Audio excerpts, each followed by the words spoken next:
This is Autoline Daily, the show dedicated to enthusiasts of the global automotive industry. Seems like there's never a dull moment in the auto industry right now, and Lucid Motors dropped something of a bombshell yesterday, announcing that Peter Rawlinson is stepping down as CEO of the company and into an advisory role. Mark Winterhoff, the chief operating officer, was named as interim CEO as the board searches for a new full-time replacement.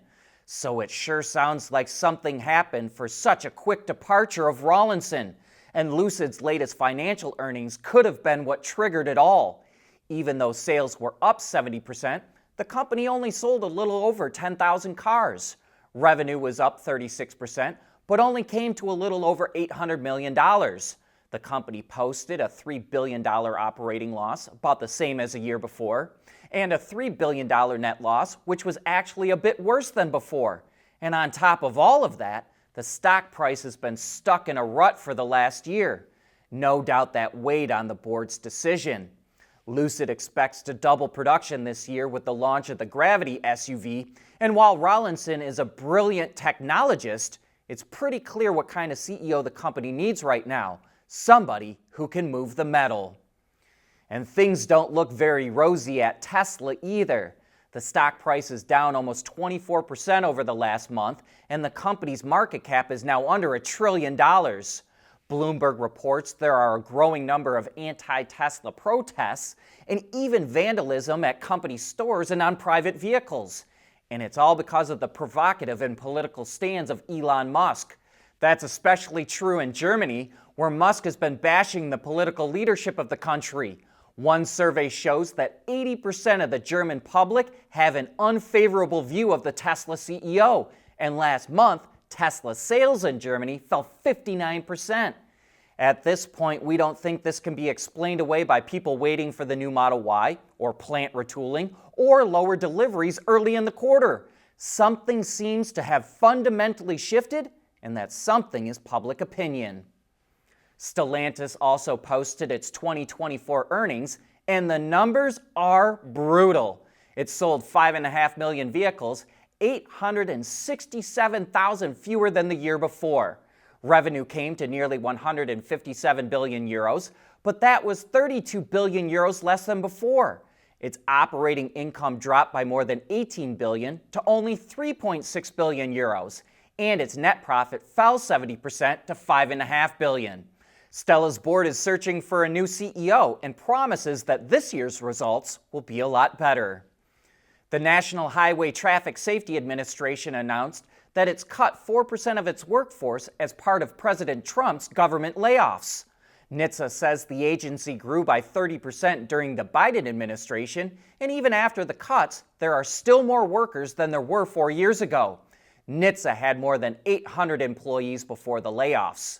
Safety advocates were critical of the cuts, but we'd point out that traffic fatalities have increased 20% over the last decade in the U.S., despite NHTSA mandating all kinds of extra safety equipment. There's nothing wrong with heavy metal. Hey, lighten up. But with world-class composite material, Teijin Automotive Technologies makes vehicles lighter, safer, and more eco-friendly. The Hyundai Group, along with Samsung, are improving the communication skills of robots in plants. It was the first Korean company to use what's called private 5G in mass production. Private 5G uses a specific frequency band within the 5G spectrum that allows safe wireless communication, which Hyundai leveraged to control a fleet of autonomous mobile robots at one of its plants in South Korea. But a system like this can be complex and eat up a lot of power. So that's why it's also developing reduced capability or RedCap-powered 5G networks that offer simplified device configurations, a more compact infrastructure, and reduced bandwidth usage, which lowers power use and costs. Hyundai is testing a system like this in vehicle inspection equipment, small tools, cameras, and tablets. While private 5G RedCap is faster and more stable than Wi-Fi for wireless communication in plants, the group patented dual wireless communication as well, which combines both 5G networks and Wi-Fi so there's virtually no communication-related downtime. It says these solutions will continue to spread to its plants around the world and could also be used by other businesses. And speaking of the Hyundai Group, Kia is launching a couple of smart charging solutions for its EVs in Europe and the US. The first is a bi-directional charging function that will allow owners of the Kia EV9 in 7 US states to use their vehicle as an emergency power source during outages, or they can charge the vehicle when electricity is cheaper and use it as a home power source when electricity rates are higher. The second solution is a smart charging app that will first be offered in the Netherlands and combines data from both the EV and the owner's energy supplier to make sure the vehicle charges as cheaply as possible.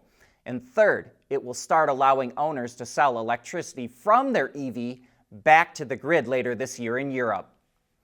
General Motors and Tesla have the most loyal customers in the U.S. once again. S&P Global Mobility revealed its annual Automotive Loyalty Awards, and GM was the winner of the Overall Loyalty to Manufacturer Award, while Tesla won the Overall Loyalty to Make Award.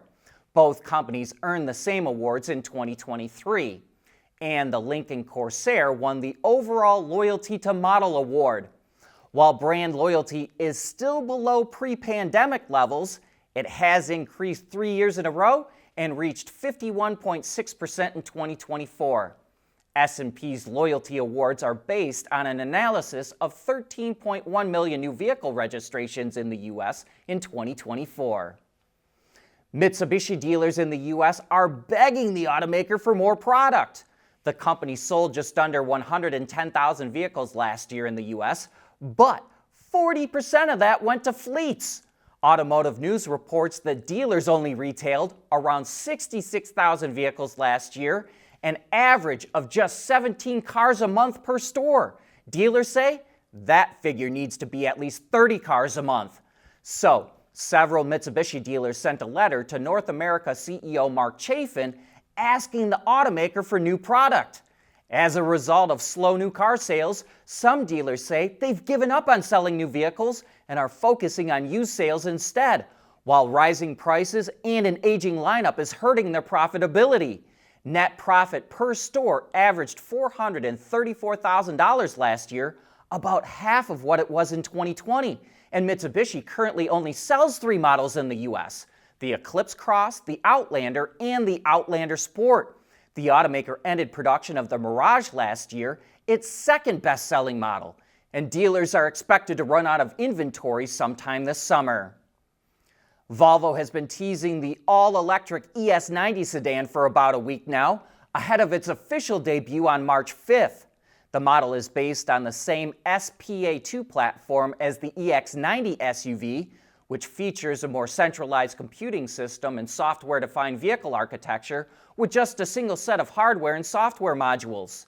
To power the vehicle's AI functions, self-driving features, including all the cameras and sensors, and its battery management system, the ES90 uses 2 of NVIDIA's Drive Orin computer chipsets.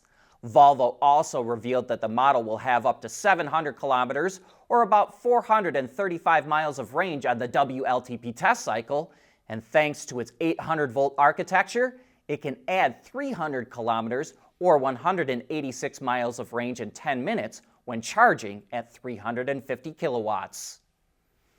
Toyota is shaking up its board to help streamline decision-making. It's currently made up of a board of directors, a supervisory board, and an audit board. But Toyota is going to eliminate the audit board and supervisory boards, which will be replaced by committees.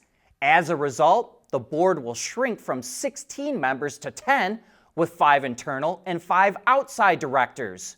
One of the new nominees is Christopher Reynolds, an American who currently serves as Executive Vice President and Chief Strategy Officer in North America for Toyota. If he's approved by Toyota shareholders, he'll be just the 4th American to serve on Toyota's board. He'll also step down from his role in North America at Toyota, making him the 2nd high-profile executive to leave. Last month, Chief Operating Officer Jack Hollis abruptly resigned from the company. But that brings us to the end of today's show. Thanks for making Autoline a part of your day.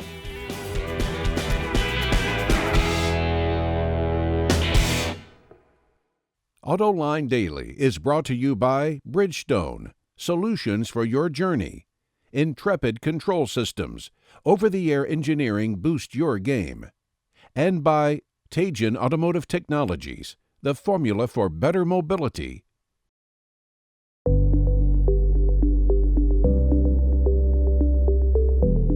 Developing today's vehicles, issues can happen in an instant. What good is knowing your problems without the data to solve them?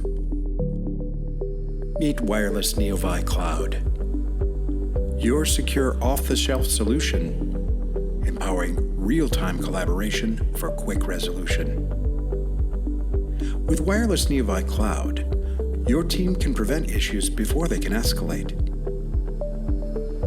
Driver communication data and remote diagnostics to analyze and resolve your problems using OTA, allowing your executives oversight throughout the process. Wireless Neovi Cloud, your vehicle update solution in production and on the road. Intrepid Control Systems, driven by your data.